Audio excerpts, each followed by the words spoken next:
I'm going to show you an AI coding tool that you probably haven't heard of yet that might be the best one out there. We're going to build a fully functional directory website. This is what we're going to build, a New York City coffee directory website, and it's going to be built out completely functional with a backend where you can actually edit all of the content. And this is what I'm really excited about. And you're going to want to stick around till the end to see exactly how we implement this. Thank you so much to Memex for sponsoring this video so that I can show you what is possible with this tool. And there's things about Memex that are really great, both for completely non-technical users as well as technical users. And you're going to want to stick around to see what those features are. While you're watching, I'd love if you left a comment and let me know what you think of the tool as I'm going through it. Let's jump in. Here we are inside the platform. It's pretty straightforward. You can just start building right away, which is maybe similar to what you are used to with tools like Bolt and Lovable. They also have really nice templates to start with. And if we click into beautiful React website, for example, you're still going to be able to prompt whatever you want and build whatever you want to build, but within the documentation of this template. So what that means is down here, there's a few tabs to go over. So first, we just have a project overview of what this template gives you. There's files that are built into the template, and then the rules for AI.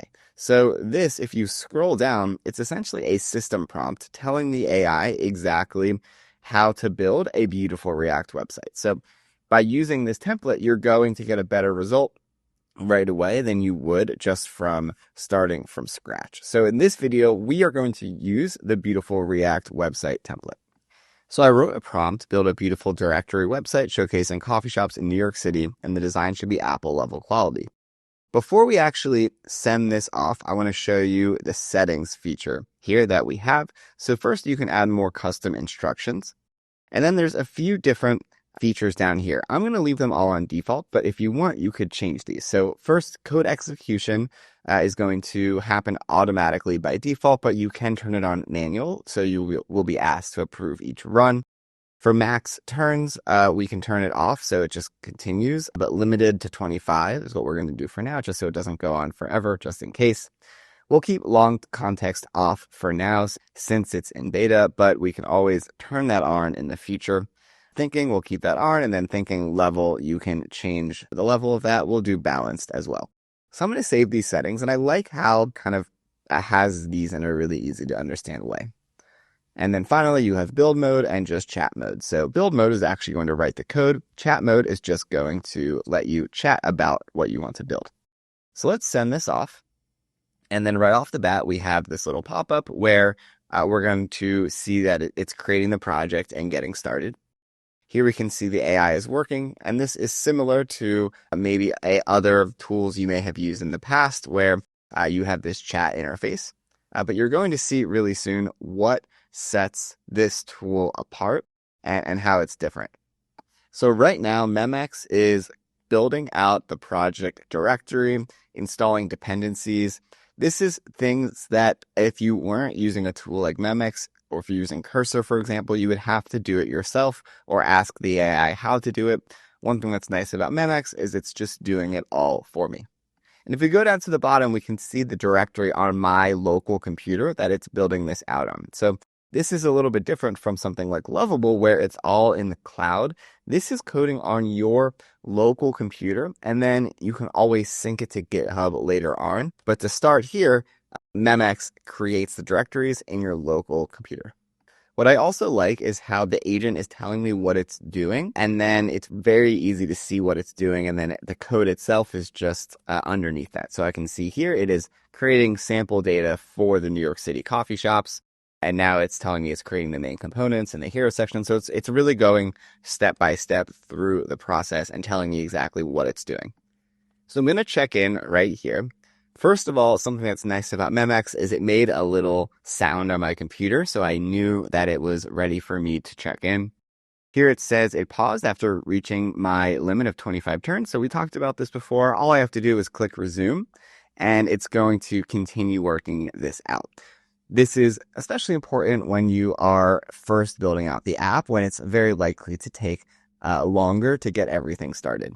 This is pretty cool as well. You can see it's testing, it saw there were warnings, and it's fixing those. So it's proactively debugging our app to make sure it works correctly.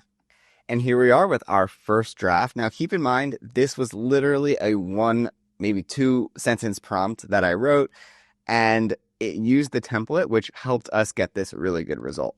So here we are, and I'll scroll down. We have this really nice hero section with even coffee bean background. It has the coffee shops, and this is all demo data, but you can see it's nice that it added in the demo data so we can see what this actually looks like, because otherwise for a directory website, it would just all be empty.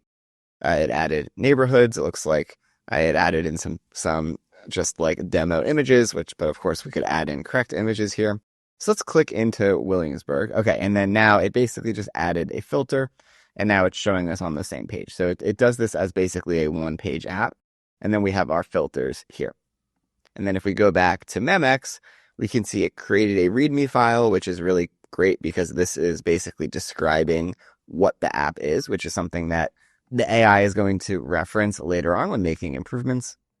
And here it's going to tell us what it created. So far, I'm really impressed with this tool. I think that the output that we got is just as good, if not better, than other AI coding tools that I've used so far. And I think a lot of that has to do with the template that it had. And also, it did a really good job of automatically taking care of things such as debugging, such as running commands in my terminal automatically. Like, just there's things that if you are not technical, you might not know to do. For example, like setting up your folders correctly in your computer for your code, or for example, even committing this to Git. So it's saving the version control. Doing things like having it create a README file. This is something that you might not know to ask the AI to do. Even things like starting the development server. You have to run code for this basically in your terminal to do this. But if you are technical, you wouldn't know to do that. So there's things that I like that it does, that it takes care of for non-technical users, but for technical users, it's also doing things that they would like, such as having it all be on your local machine and things like that. So now we're going to build onto this. The prompt I'm going to give it is, now I want to add a Python backend so I can have admin CMS management of the directory. So let's see if we can take this to the next level. And this is a lot more advanced. This is just a static website that we created. And now I want to add a backend.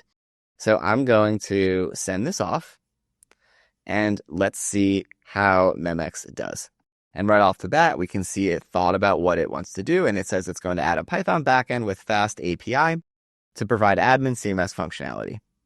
And it is starting by setting up the backend structure, setting up a Python virtual environment, running all the code. So I'm going to pause the video while Memex builds all this out, and then let's see together if it was successful. Something that's nice about Memex is that it can code in any language or tech stack. So while I asked it to do a Python backend here, I could have asked it to do a Supabase backend or a Firebase backend. Memex isn't locked in to one specific language. I'm almost ready to show you the backend that it created and the CMS, but I just want to jump in and show you how agentic Memex is, meaning how much it's just doing on its own. And this is some really complicated stuff. So we can see it built out the database, the CRUD operations, the API routes. It's doing all of this. It reached its 25 turn limit, so I had it resume. It is testing the back end. It is making sure that it's hooked up to the front end.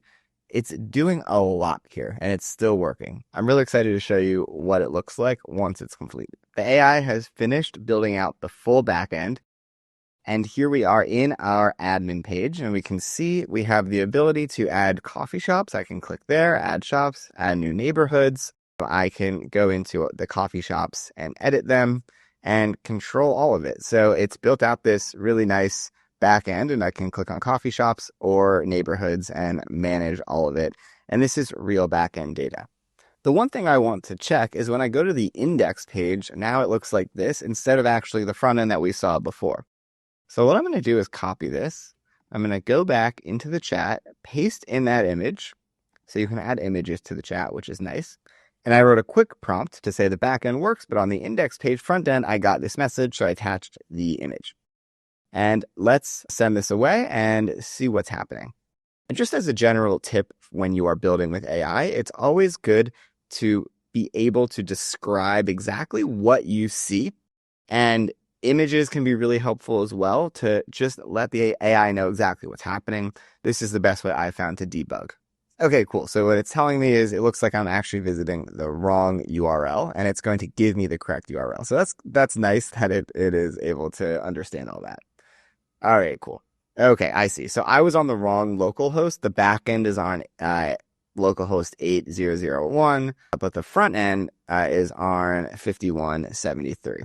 So that's the difference here. So let's open them both up at the same time then. We've got a nice split screen. On the right side, we have our directory, and on the left side, we have our admin. So let's see if this really works. So Blue Bottle Coffee, why don't we just make an edit here? So let's edit this to Blue Bottle Coffee, and let's just say Great Coffee. I'm just going to change the name just to see if it works. I'm going to update the coffee shop, and then let's refresh the page. Amazing. Okay, cool. So now if I go down here, we can see Blue Bottle Coffee, Great Coffee, that was updated. So this verifies that the backend admin is actually connected to the front end. So that's pretty amazing. So within 2 prompts, Memex was able to build out this entire Python backend and this entire front end that is all connected. I'm really impressed with what Memex was able to create, and especially with how well it did at debugging and just building out the app agentically on its own. Just to give you some ideas of what you could do next, first, you could ask Memex to help you sync this up with your GitHub account. So right now, it is all on your local system. So let's say like you dropped your computer in a lake. You would lose all this code because it is on your local system. But if you just ask Memex, how do I connect this to my GitHub account? It will sync that up for you, and then you can have your code on your local system and in the cloud. We could also deploy the app. So we would use a hosting service such as Vercel is one option. And that way this app could be available to other people to use. So those are just some things that you could do next just to get you thinking about what's possible. Of course, we could also make design tweaks and just keep building out this app to be exactly what we want. I hope that you enjoyed this video. Thank you so much to Memex for sponsoring it. Be sure to subscribe to our channel if you want more content like this. We're going to have some more tutorials about Memex coming up soon, so be sure to subscribe to our channel to check those out. Leave a comment below if there's any questions that you have, or if there's anything you want us to cover in a future video, please let us know. And click the link in the description to go to Memex, download it on your computer, and start building yourself. Thanks again for watching, and we'll see you in the next video.